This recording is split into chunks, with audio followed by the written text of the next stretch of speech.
من الشيطان الرجيم.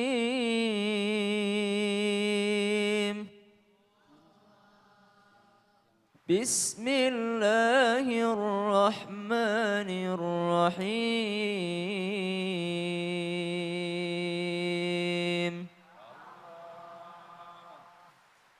يا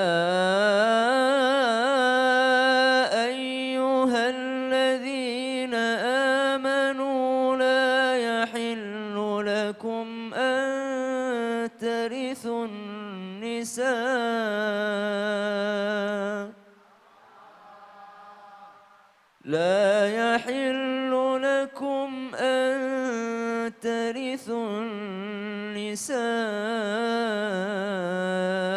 كرها ولا تعضلوهن لتذهبوا ببعض ما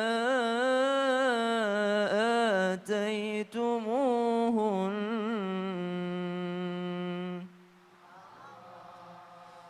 إلا أن يأتين بفاحشة مبينة وعاشروهن بالمعروف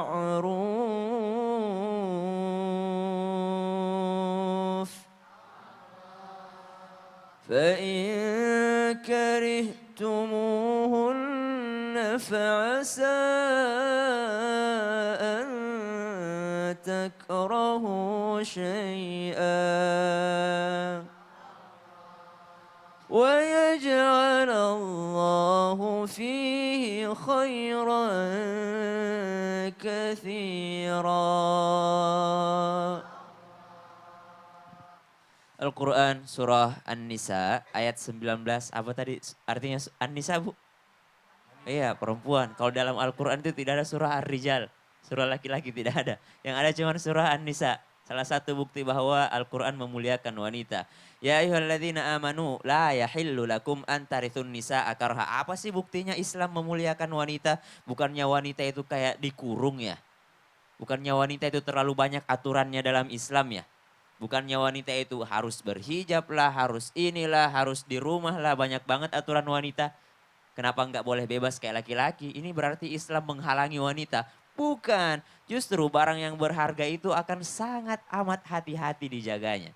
Coba lihat ayat ini. Ya ayyuhalladzina amanu la yahillu lakum an tarithun nisaa karha. Wahai orang-orang yang beriman, tidak halal bagi kalian untuk mewarisi istri-istri bapak kalian. Coba lihat kejahatannya orang jahiliyah. Kalau meninggal bapaknya, itu istrinya jadi warisan untuk anaknya. Ibu tirinya. Ibu tirinya itu warisan untuk anaknya tanpa harus nikahi. Terserah anaknya dia mau nikahi atau dia mau jadikan budak, terserah anaknya. Kebiasaannya orang jahiliyah. La yahillu lakum an tarithun nisaa karha. Lalu datanglah Al-Quran menyerangkan. Wahai orang beriman, jangan kalian seperti itu. Wanita itu bukan barang, kata Allah. Wanita itu adalah manusia. Kalian harus memuliakannya. La yahillu lakum an tarithun nisaa karha. Wa la ta'duluhunna litadhhabu bi ba'di ma ataitumuhunna illa ayyatina bi fahishatin mubayyinah. Wa ashiruhunna bil ma'ruf. Berbuat baiklah kepada mereka. Fa in karihtumuhunna fa'asa an takrahu syai'an wa yaj'alallahu fi khairan katsira. Ya Allah, aku kadang baik terhadap wanita, tapi kadang wanita itu susah ditebak. Apa kata Allah? Fa in karihtumuhunna fa'asa an takrahu syai'an wa yaj'alallahu fi khairan katsira. Mungkin kamu benci dia dalam satu hal, tapi ternyata Allah memberikan kebaikan yang banyak pada lain hal dalam wanita tersebut. Shadaqallahul azim. Terima kasih Ustaz Syam. Sama-sama, Kalau kita Ustazah. merenungi luar biasa Islam dalam menjaga wanita. Benar. Perintah berhijab misalnya. Bagi sebagian orang mengatakan hijab seperti penjara. Penjara. Padahal sebenarnya adalah penjaga baginya. Pernah nonton nggak Ustaz Syam video orang luar gitu ya, ketika orang yang sama ketika jalan tanpa jilbab, kemudian banyak diganggu. Oh iya pernah, Ya kan di YouTube setelah ada. pakai kerudung ternyata orang pada segan dan hormat. Termasuk bentuk dari penghormatan Islam terhadap wanita, wanita kalau pergi kemana-mana harus ada mahram. Iya ada yang ngelindungin gitu Iya, ya. Masya Allah penjagaan yang luar biasa. Terima kasih Ustaz Syam. Sama-sama.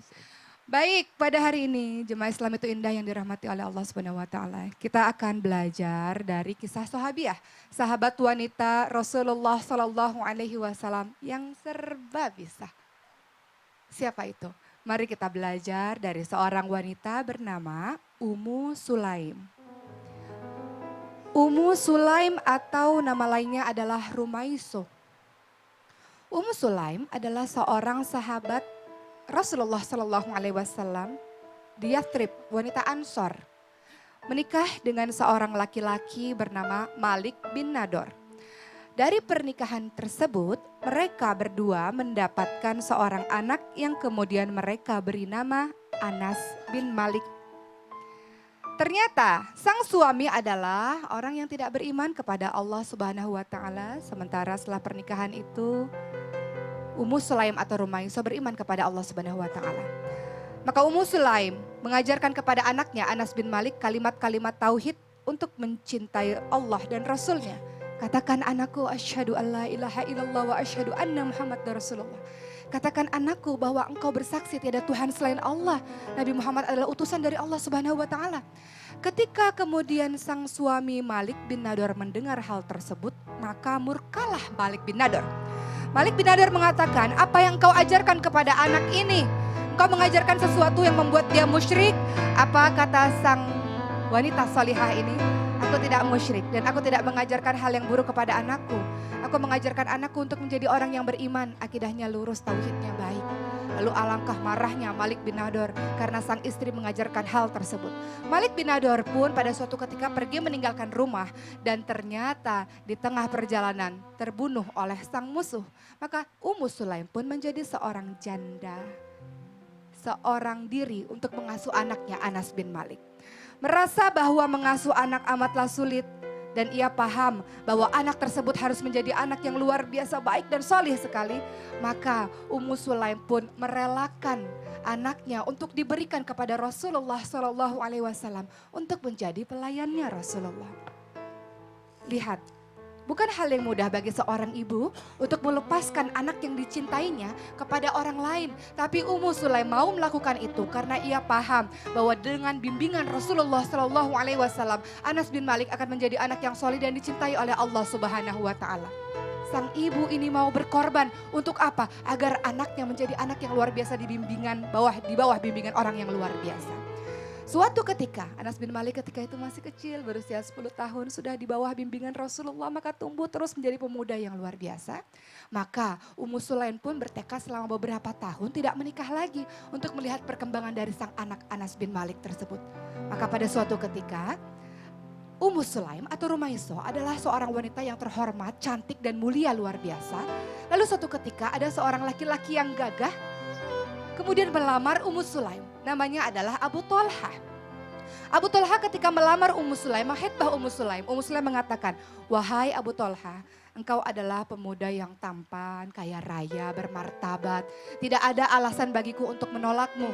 Hanya saja aku adalah orang yang beriman kepada Allah dan aku tidak mungkin menikah denganmu, seseorang yang tidak beriman kepada Allah. Maka apa yang engkau minta, wahai Ummu Sulaim? Maka Ummu Sulaim mengatakan, maharku hanyalah keislamanmu. Aku hanya ingin engkau menikahiku dalam keadaan Islam. Maka apa yang harus aku lakukan? Temui Rasulullah dan katakan tentang keislamanmu di hadapan Rasulullah. Maka Abu Thalhah pun mendatangi Rasulullah dan menyatakan keislamannya. Asyhadu alla ilaha illallah wa asyhadu anna Muhammadar Rasulullah. Akhirnya mereka berdua pun menikah.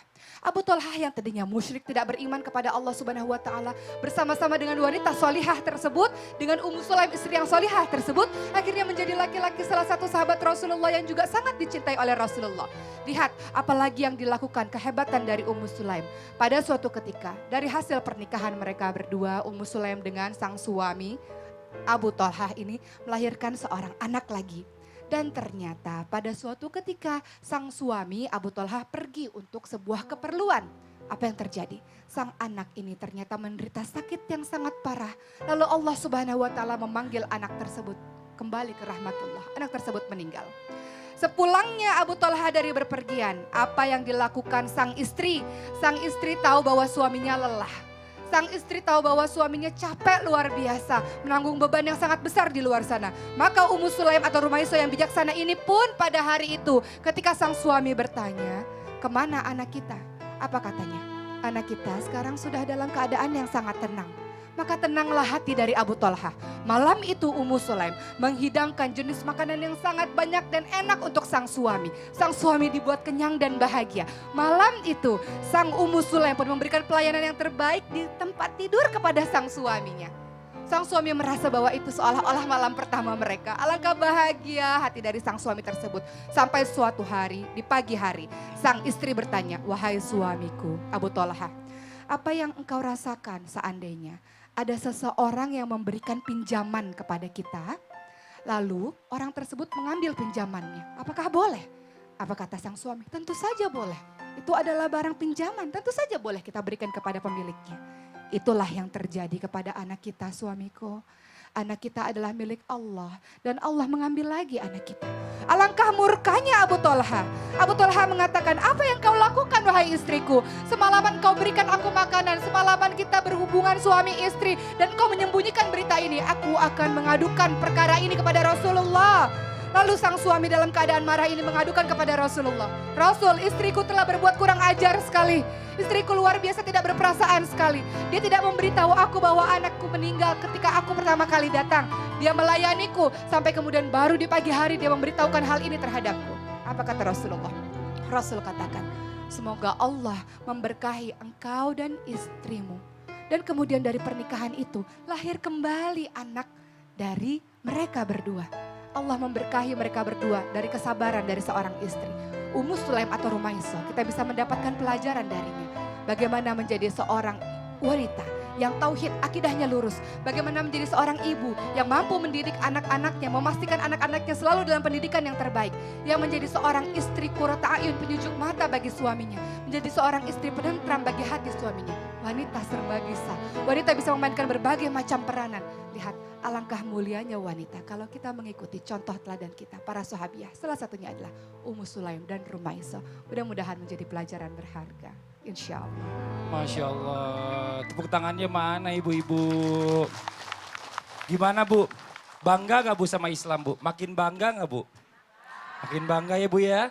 Luar biasanya Islam itu mengangkat derajatnya wanita itu di mata semuanya, dunia bahkan ya. Boleh dibilang Islam itu sangat memuliakan wanita. Dan lihat Ummu Sulaim tuh hatinya juga bersedih anaknya meninggal Betul. dunia. Tapi dia mampu mengelola, nih wanita biasanya begitu. Mampu mengelola hatinya untuk mengadem-ayemkan hati Memainkan suami. emosinya, padahal Iya. menjaga hatinya itu luar biasa sakitnya. Tapi ditampilkannya itu dengan wajah yang sumringah, yang bahagia. Nah ini luar biasa. Coba tanya Mas Nizam dulu sebentar. Nizam denger kita kan cerita Nizam, yang paham nggak dibawain sama ceritanya? Tante Oki? Dengar kok. Nah, gimana coba Nizam? Ih, sepatunya mengkilat, saya bisa ngaca di sini. Gimana tadi ceritanya? Ceritanya Yang Nizam seneng, apa yang Nizam senengnya? yang senangnya Mm-mm. karena Abu Toha sama istrinya itu Ummu Sulaim. Ummu Sulaim. itu dia itu sabar. Oh ya Allah, jadi Nizam mau jadi orang sabar nggak? Mau dong. Harus jadi orang sabar. Kalau nggak sabar nanti Nggak, orang sabar itu di mata Allah tuh luar biasa, bisa masuk surga langsung. Nizam mau nggak kayak seperti Anas bin Malik radhiyallahu anhu gitu. Mamanya Nizam ngasih Nizam sama seorang alim ulama biar belajar gitu jauh Dibawa dari ke pesantren. dibawa ke pesantren jauh dari mama Jauh gitu. dari mama. Mau nggak? Wow. Aduh Masya Allah. Tepuk tangan lu dong Bu buat Nizam. Makasih Nizam, duduk lagi boleh sayang, Oke. silakan. Nah nih Tapi luar biasa sih kita setiap. kita mau kasih kesempatan juga nih, ada jamaah yang mau bertanya kepada Pak Ustadz Maulana, Ustazah Oki dan juga Ustadz Syam. Tapi jamaahnya nggak ada di sini, jamaahnya lagi ada di luar. Coba kita kasih kesempatan sekarang. Ini dia pertanyaannya. Silakan. Assalamualaikum, saya Ibu Zainab. Saya ingin menanyakan kepada Ustazah Oki, sebagai seorang ibu rumah tangga, saya mempunyai anak jauh dari saya, misalnya dari Jawa, kos, mahasiswa. Yang ingin saya tanyakan kepada Ibu Ustazah Oki, bagaimana cara mengawasi anak saya yang jauh dari saya karena mereka masih dalam pengawasan orang tua remaja. Itulah pertanyaan saya. Assalamualaikum warahmatullahi wabarakatuh. Waalaikumsalam warahmatullahi wabarakatuh. Silakan Ustazah Oki dijawab. Kalau sejak awal, ini nasihat untuk diri saya pribadi. Kalau sejak awal dari kecil sudah dididik dengan agama, diajarkan takut dan cinta kepada Allah Subhanahu wa taala. Lalu ketika besar ada saatnya anak-anak ini keluar dari rumah untuk menuntut ilmu, Bu. Ibu pertama percaya dan yakin anak-anak ibu sudah ibu beri pondasi yang luar biasa, yaitu pondasi agama. Sehingga dia akan berpikir berulang kali kalau melakukan hal-hal yang tidak baik. Kemudian yang kedua, ingat bahwa Kullu kalam doa, setiap perkataan adalah doa. Dan doa dari orang tua termasuk doa yang dijawab oleh Allah Subhanahu wa taala. Senantiasa berdoa dan terus telepon. Zaman sekarang kan udah ada Iya, telepon atau betul. Email. bapaknya Ustadz Syam itu Video call. enggak email, video call bisa ngeliat mukanya. Iya. FaceTime. FaceTime dia bisa ngeliat mukanya. Jadi tetap anak-anak butuh perhatian seperti itu. Pengawasan dan perhatian. Soalnya gini, anak-anak tuh kadang suka males nelfon orang tuanya. Betul. Jadi orang tuanya rajin Mas nelfon nih, karena anaknya. sibuk dia itu jadi lupa kadang-kadang gitu. Biasa anak begitu ya, ini malah orang Tapi tuanya. gini, tapi sebentar, saya banyak mau tanya telepon juga sama anak. Ustadz Maulana tadi. Ustadz Maulana kan kita kan juga sama-sama ngelihat ada gambar-gambar, tadi Iya. ada semuanya sama Masya ibunya, Masya Allah. Ustadz sedih banget, kenapa sih Masya Ustadz? Allah. Kalau saya sih sebenarnya gini ya, mohon maaf, saya rela berkorban demi Umi, demi ibu, apapun. Tapi tahun ini adalah tahun terberat saya karena Umi saya sudah tidak ada. Dan tepat sudah setahun tanggal 11 kemarin. Jadi aduh ini berat karena sosok Umi itu kalau saya sudah nelpon sudah enak rasanya. Dan kalau ketemu makan bersama dengan Umi bahkan setahun sebelum Umi meninggal di situ berat karena Umi mendapatkan penyakit ujian yang sangat besar yang saya rela harus mengikhlaskan karena itu yang terbaik buat Umi. Karena kalau pilihan yang sangat berat dioperasi waktu itu diangkat tumornya takutnya karena di hati ya kalau harus dibelah dihilangkan saya bilang seandainya bisa hati saya kasih aja tapi nggak bisa lagi karena ya itu maaf. Dan sesuatu yang saya sangat salut sebenarnya dalam hati saya nggak Iya. pernah bilang ke Ustadz Maulana. Ustadz Maulana ini kan milik banyak orang, milik jamaah. Jadi ketika uminya sakit, bahkan ketika uminya meninggal dunia pun, besoknya tetap harus berdakwah, tetap harus ceria, membagikan banyak kebahagiaan untuk orang lain. Yang saya tahu kalau saya mengalami di posisi Ustadz, saya nggak akan pernah bisa melakukan itu. Jadi makanya semoga Ustadz senantiasa sehat, Amin, karena Ustadz dicintai oleh banyak orang. amin. Masya Allah. Yang paling berat waktu pas penyakitnya sangat parah dan harus masuk ruang ICU. Dan posisi saya tidak ada di Makassar. Saya minta ya Allah, jangan panggil ibu saya, umi saya sementara saya tidak ada di sisinya. Karena saya ingin menuntun Umi berbakti sampai Umi mengembuskan napas terakhir. Dan ya Allah makasih. Karena saya masih diberi kesempatan untuk bisa berada di sisinya ketika beliau mengembuskan napas yang terakhir. Saya minta saya mau bermalam bersama Umi di saat-saat Umi terakhir. Dan Allah kabulkan keinginan saya untuk bisa berbakti di saat-saat terakhirnya. Amin ya Allah makasih. Ya Allah, luar biasa banget ya Bu ya. Ini pelajaran buat kita semuanya Bu. Memang saya yakin nggak ada seorang ibu itu yang merasa puas untuk membahagiakan anaknya. Tapi ternyata di balik itu semua, anak pun berpikiran yang sama. Jadi ibu-ibu gak usah khawatir dan yakin bahwa anaknya juga akan sayang sama ibu dan gak pernah puas merasa untuk membahagiakan ibunya atau ayahnya. Jadi ini yang perlu sama-sama difahami karena memang kadang anak dan orang tua ini kurang komunikasi. Jadi sehingga yang satu tidak merasa disampaikan, yang satu tidak merasa menyampaikan. Iya. Tapi insya Allah semua setelah ini akan mengerti bahwa cinta anak dan orang tua itu tak akan pernah bisa dipisahkan. Masya Allah, tepuk tangan dulu dong buat jamaah yang ada di studio dan juga di rumah. Nih buat jamaah yang ada di rumah, jangan kemana-mana. Sesaat lagi kita akan bagi-bagi berkah jutaan rupiah untuk jamaah yang ada di rumah. Boleh sekarang langsung aja telepon ke 791-87700 untuk di Jabodetabek. Untuk di luar Jabodetabek di 021-791-87711. Mudah-mudahan ini adalah rezeki Anda yang selalu setia menyaksikan Islam Itu Indah. Jangan kemana-mana, tetap di Islam Itu Indah. Jamaah. Oh jamaah. Alhamdulillah.